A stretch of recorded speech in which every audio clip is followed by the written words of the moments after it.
Perfect Weapon. Um, a perfect documentary. I was just thinking it's a good thing they didn't interfere this time so much. The, I mean, the Russians in the elections in America or United States of America. As I've read in Lake Wobegon, they said it should be called because Erik of Norway had much more to do with the continent than Vespucci. So this is a documentary about well, the perfect weapon, which in these days, the modern day of the computer, Seth Meyer ridiculed Trump once again because he's complaining, moaning, tweeting about the elections, and he mentioned the modern age of the computer, and Myers said this is like speaking about the age of the motor car, and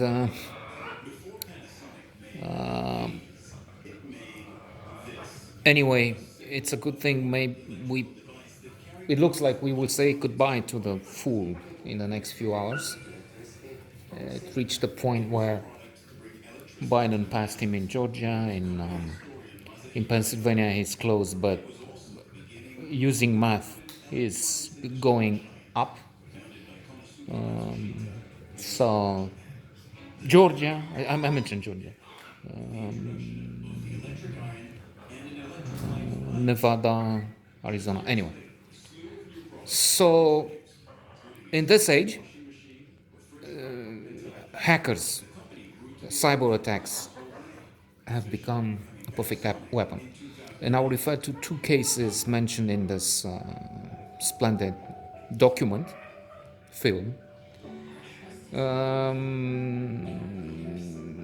The owner, Sandstone is the name?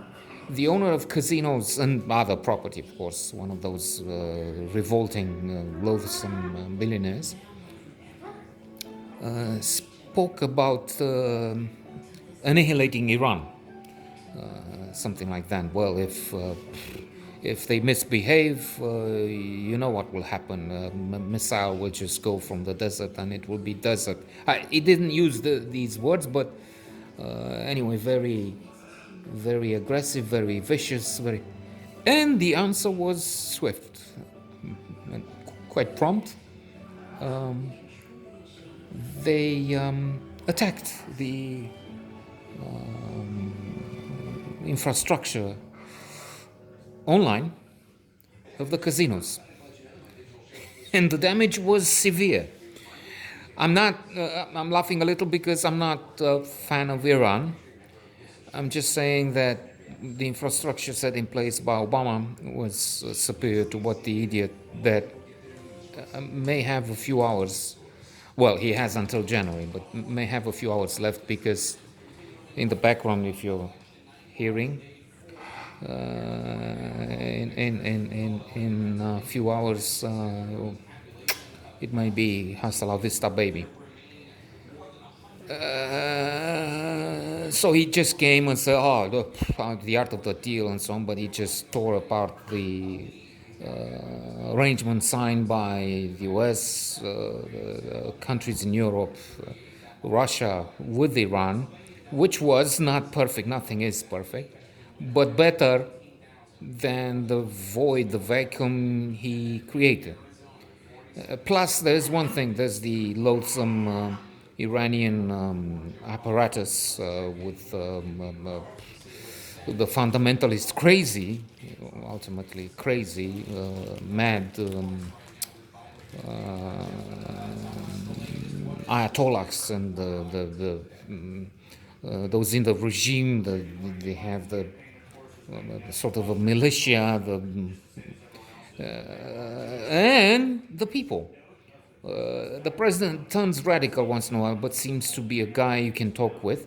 And they have an intelligentsia. They have, like everywhere, but the Iran, I would say in particular, I'm thinking of, speaking of a documentary, of their cinemas, of a separation, of a taste of cherry, of blackboards, of movies that are phenomenal, fantastic. Kiarostami, maybe I'm saying it wrong, um, and so many other people. Plus a culture that goes back to the Persian days, and Persia was not led by an idiot, as the one depicted in 300 that people know in the West. That's something the world has to be proud of. Now, getting back and cherishing this tradition, this culture, the great people of Iran, so to say, it doesn't say that the attack is this one cybernetic cyber attack I'm mentioning is justified. It was just a move against a move, and you have to see documentaries to understand the mechanics, the structure, and so on. And there is no good guy in there in a way. They're just Sandstone and the Iranian officials involved in this, and they're just probably two bad guys shooting at each other. Then there's there's a funny story. I'm just mentioning two, so you need to see the film. Um, um, the example of North Korea. So we have Interview, the movie made by Disney, and we are explained how it happened. Seth Rogen is with James Franco, are of course the protagonist in a movie that shows the destruction, not just the killing, of the infamous king of North Korea, Chairman King, the great beloved leader, and so on. And of course, lover of Trump. The very stable genius has said repeatedly that he has gotten those love letters. They met, and it was love. And, things he said, not the crooked media, as he puts it, fake news and so on. So it's for real, so to say. And Seth Rogen explains how they had this idea and they went with it with Disney, and they thought of naming the guy differently, but no, Disney said no, let's have it with his name. And getting word of this, the North Koreans got very angry. They threatened, and they thought, that's what they do. They keep threatening. They say so many big words, America and others will pay, and that's their thing. Only this time they did it. I mean, they infiltrated the infrastructure of Sony. By the way, I thought after seeing this documentary that I need to try and see what those scandalous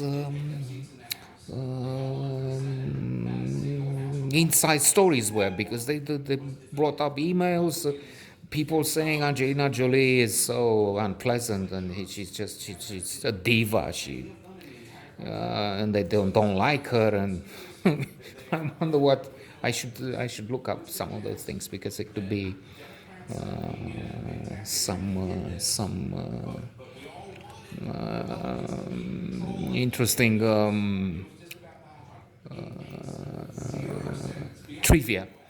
Anyway, it was serious. It cost Sony a lot, and it's a gripping story of espionage, with elements of humor, with elements of drama, and very interesting, very good movie.